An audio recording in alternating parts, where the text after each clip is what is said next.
The MLS season is finally here. And today we're going to be breaking down my predictions for the 2026 Eastern Conference.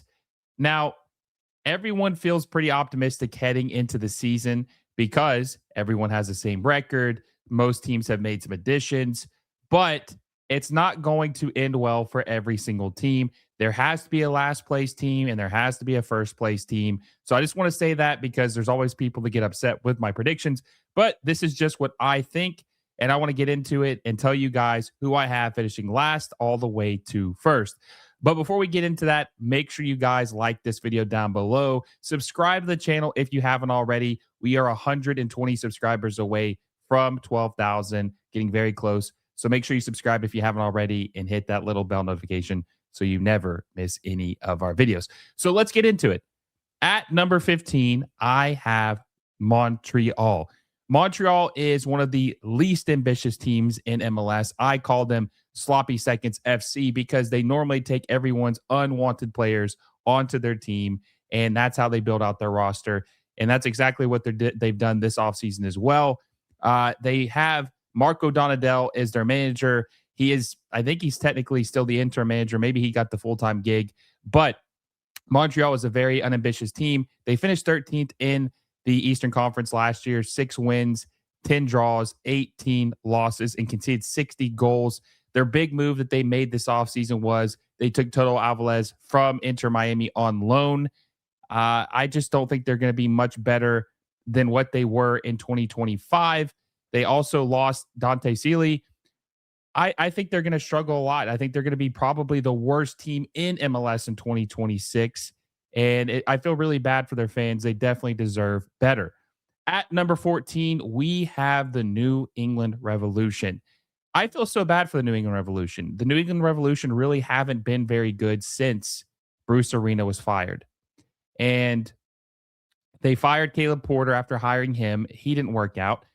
They went 9-9-16 last year and finished 11th place in the Eastern Conference. But I just don't think that this team has done enough to really make a difference immediately.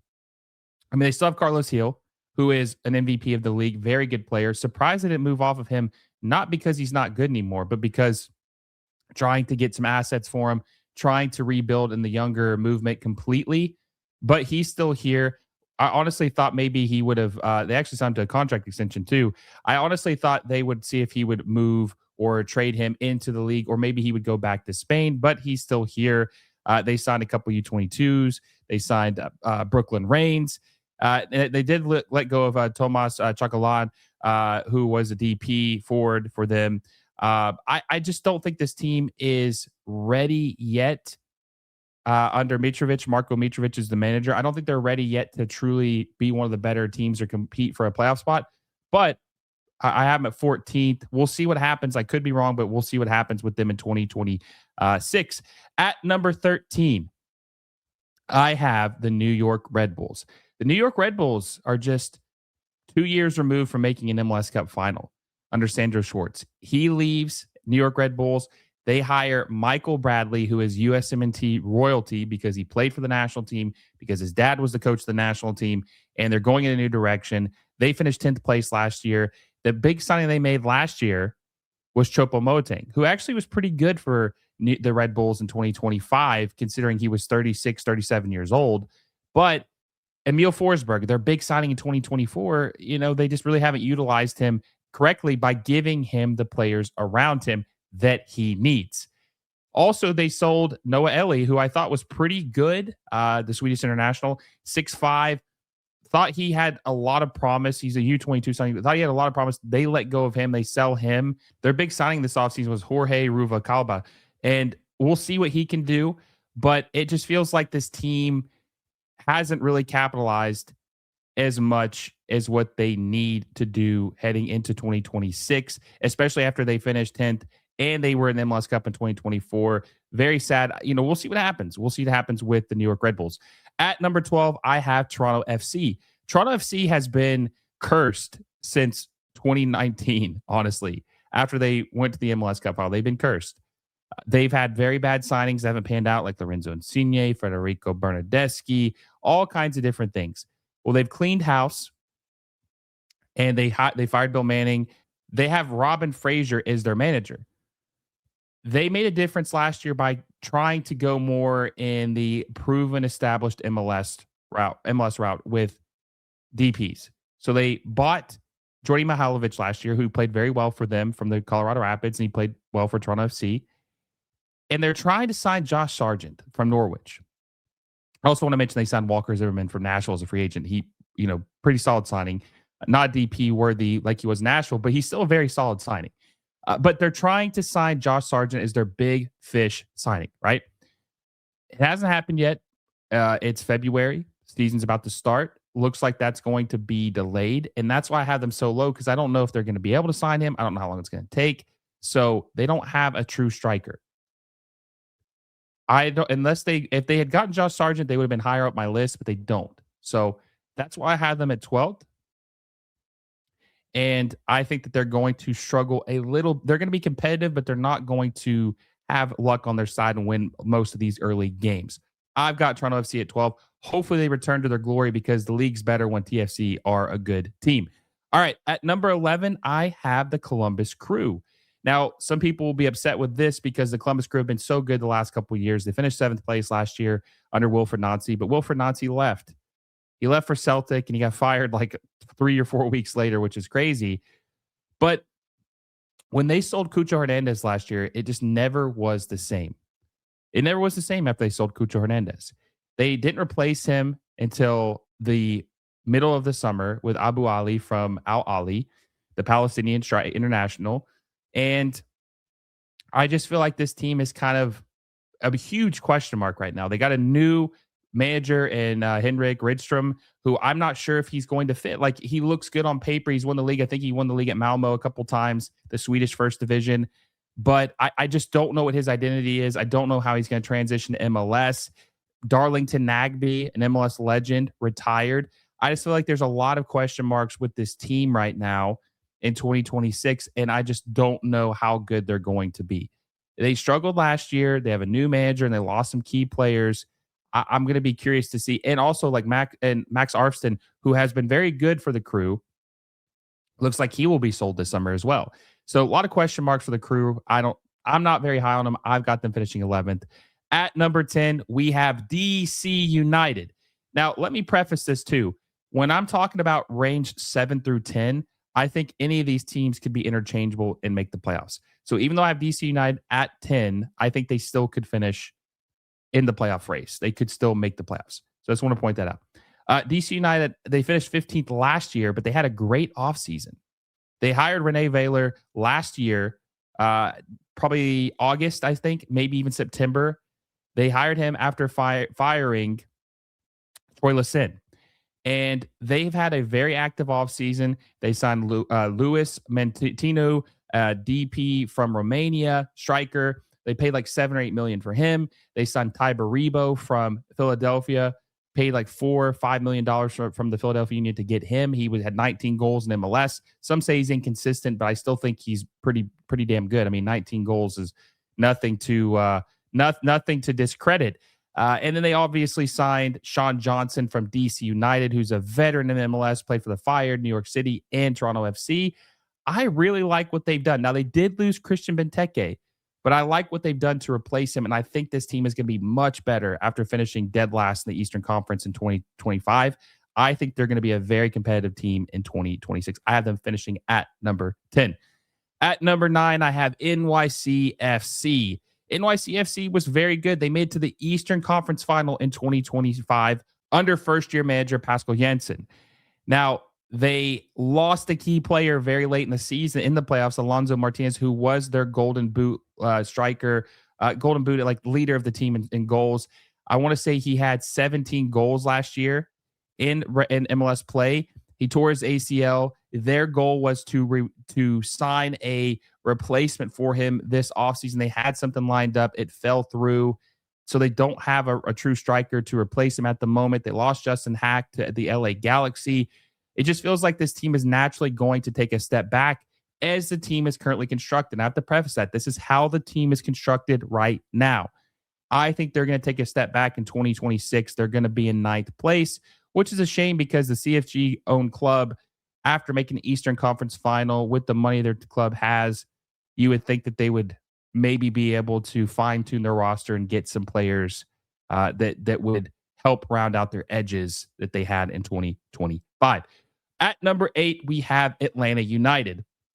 I was way too bullish on Atlanta United in 2025. Way too bullish on them. And they really, really embarrassed me. Really embarrassed me.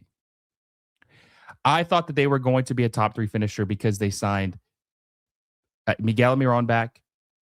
They had Miranchuk, who was apparently he was supposed to be very good. And Emmanuel Latte-Lot was this almost MLS record-breaking signing. They were supposed to be very, very good, and they were terrible. Finished 14th in the Eastern Conference. Ronnie Dyla got fired. They just were never really, really good. So what do? They went and they hired Tata Martino, the greatest hits Atlanta United edition, right? And he got them an MLS Cup in 2018. He was the most successful manager in Atlanta United history. And it's not like there's only been 2. There were 3 managers after him, 4 managers after him: Frank de Boer, Gabriel Heinze, Gonzalo Pineda, and then now, there's been 4 managers after Tata Martino, and they all have not done well. So they get him back. He gets to redeem himself in MLS. They did sell Schleich, but I think the roster was never the question for me. It's about how it was utilized. I think that Tata Martino is going to do a much better job in 2026 with the team that they currently have, and they will definitely make the playoffs. And I got them finishing 8th in the Eastern Conference. At number 7, I have Charlotte FC. Now, some people might be upset with this because Charlotte FC finished 4th in the Eastern Conference in 2025, but I think they're going to take a step back in a sense because I expect a lot of teams to improve and be better in 2025 or 2026. I don't think that they've done enough adding to make this team significantly better. They did add Luca De La Torre. I'll be curious to see what he can do for Charlotte FC in 2026. He was inconsistent in 2025 for San Diego. He was good at sometimes, and then sometimes he wasn't very good. Earlier in the season, he was very good, but fell off, I think, towards the end. So they're going to need to depend on Wilfred Zaha, who I think's loan ends in June. They'll have to make a decision if they want to buy him or not. Pep Biel will be healthy, I think he's healthy, and they missed him last year because he got injured a couple times. I think that they will be a good team. I just, as currently constructed, I'm not as high on them right now as they finished in 2025. I still think they make the playoffs and they will be finished 7th in the Eastern Conference. At number 6, now this could get me in trouble. People are going to be upset with this, but just hear me out. I have the Philadelphia Union. Now, some people are going to say, Will, how is the Philadelphia Union finishing 6th? They just won the Supporter Shield, 66 points. Are you mad? Are you stupid? Do you watch this team? Okay, here's the thing. The Philadelphia Union keep chipping away at their foundation of what made them the team that they are. They keep chipping away at what made them a great team. They got rid of Jacob Glesnes. They got rid of Kai Wagner. They got rid of Ty Brebo. So you get rid of a MLS Best 11 center back. You get rid of an MLS Best 11 left back, and you get rid of your leading goal scorer who scored 19 goals, regardless if you think he's inconsistent, regardless if you think there's a guy behind him who can produce just as much, who didn't, but you think he can. This team is going to take a step back. Bradley Cardinal is a great manager. I've said this numerous times, but you can only be as good as the team you have. And they keep replacing the guys that have made them so good. I wonder if Andre Blake is going to be next. I think there's going to be a natural regression in this team in 2026. Now, listen, they're finishing 6th place. It's not like they're not making the playoffs or anything, but there's going to be a struggle for them. I don't think they're going to be as good because not necessarily about not what additions they made, but what they have lost. That's my take on the Philadelphia Union. Curious what you guys think about them in 2026. At number 5, we have Orlando City SC. Orlando City was a very, very hot and cold team in 2025. They, I think, got rid of a lot of dead weight. Luis Muriel was never worth his DP tag that he had. Very underwhelming player. But they have Martin Ojeda, who is an absolute baller. I think he's one of the most underrated players in MLS. Very, very good player. Very good player in Major League Soccer who deserves more recognition than what he has gotten. But They also signed Maxime Crepeau, who's going to replace Pedro Gallese in goal. I'll be curious to see if he's an upgrade or a downgrade. A lot of fans were upset with Pedro Gallese in his last year, thought he was really starting to decline. They had a couple U22 players, Brazilian. We'll see what they can do. U22s really don't excite me as much because you just never know what they're going to contribute out of the gate. We'll see what they can do in 2020 and 2026. But they also sold Alex Freeman to Villarreal. Alex Freeman was a guy that was really coming into his own this season in 2025. Now, I didn't think he was ready to take a huge step because this was his first full season starting with Orlando City. I thought it would served him better to maybe play one more full year in MLS before he moved abroad. But they lose him, which sucks, honestly. But I think that's probably their biggest loss they've had. And I think that they've rounded out their edges too and made this team a little bit better depth-wise. I wonder what Pasalic will do in his second season. I think he'll be better for Orlando City as well. I'm excited to see what Orlando City does, and they've obviously been rumored to sign maybe a big-name player in the summer like Richarlison. I'm really bullish on Orlando City. I think they will be very good in 2026. At number 4, we have FC Cincinnati. FC Cincinnati was supposed to be the team who won MLS Cup last year. They went and got Kevin Denke from, I forgot which Belgian club it was off the top of my head. Maybe it was Genk or Ghent, but either way, he was a Golden Boot winner in his last full season in the Belgian league. They went and paid a big price for him. He's actually been subject to a transfer this offseason to, I think, Napoli. They're wanting like 25 to 30 million for him. Either way, they signed him. They traded or bought Evander from Portland last year. They were supposed to be the big team, and they failed. They weren't able to beat Miami in the second round. Now, I don't think it has anything to do with the team. I think it has to do with the coach. I'm not big on Pat Noonan. I don't think he's that good of a coach. I think this roster is ready to win and compete in 2026. They just don't have the right guy leading them.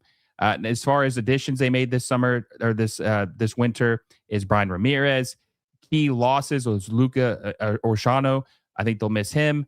We'll see what happens with Cincinnati in 2026, but it's nothing about them not having the talent to win it all. I just don't think they have the right person in charge to do it. They have all the talent that you could need.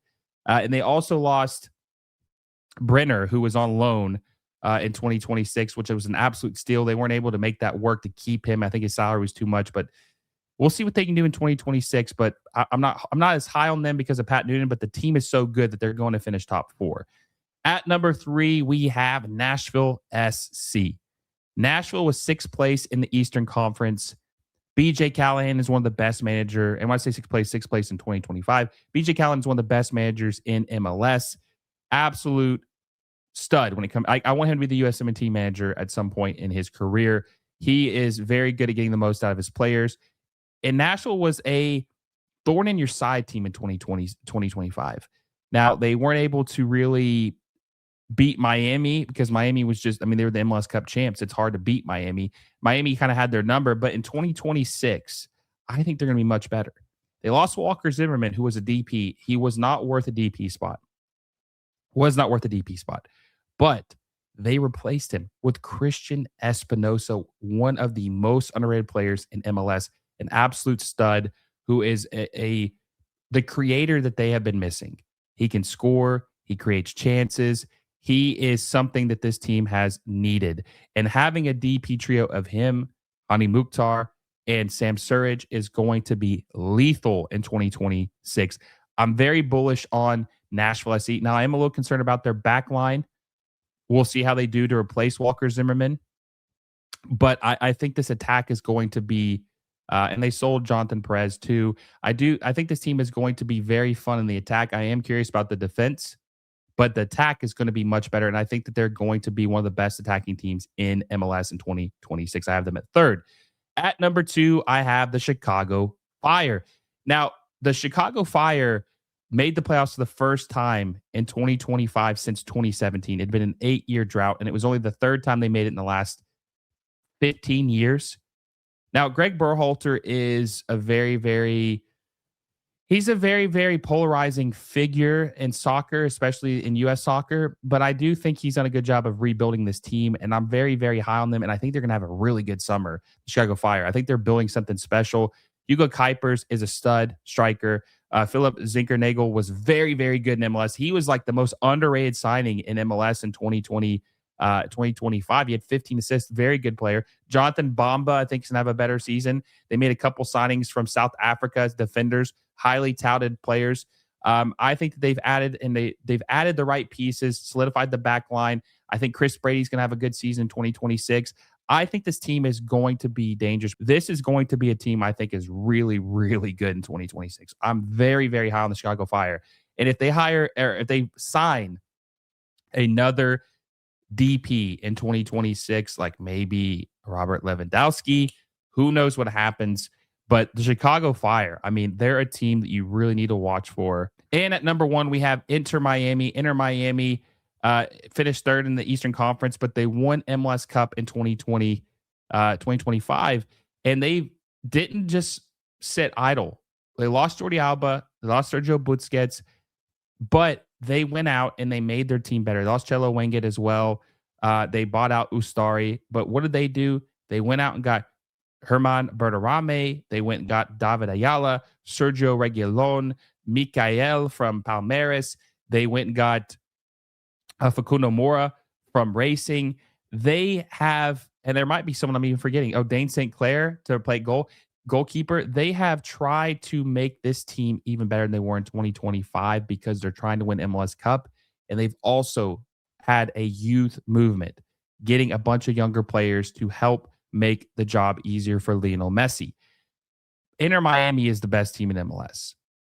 I'm just going to tell you that. Not that that's breaking news, but they are. They're the most talented team, the deepest team, most quality team in MLS, and they're the reigning champs. They are going to probably win MLS Cup. They are probably going to win the CONCACAF Champions Cup. And they're the best team in probably North America, in my opinion. Now, I could be wrong. We'll see what happens when under Javier Mascherano, is he going to be able to lead the ship and do all of these things and make sure that they win all these trophies that they're supposed to? I don't know. But this team right here is going to be special if everyone can stay healthy, like Messi, who is hurt right now, but I think he'll be fine. This is a special team. This is a very deep team. This is a very quality team. And they are by far the number 1 team in the Eastern Conference, and I think that they're going to win it all. I do. I don't know if you agree with that, but when they signed Berterame, instead of doing, waiting till the summer to sign whoever, like they just show that they don't care about name anymore. They just want to sign the best players around Messi. Now, I do think they're gonna miss Jordi Alba, Sergio Busquets, but I think that they'll be fine. Jordi Alba, I think he was getting old. Sergio Busquets was going to be 38 years old this year. Getting younger is not a bad thing because when you're that old as a player, you can fall off a hill really, really quick. So we'll see what happens. Let me know what you think about my predictions. Do you agree or disagree? Let me know down below what's your order of rankings for the Eastern Conference in 2026. Also, if you enjoyed this video, make sure you give it a like down below. Subscribe to the channel if you haven't already, and hit that little bell notification so you never miss a video. Until next time, guys, I will see you all soon.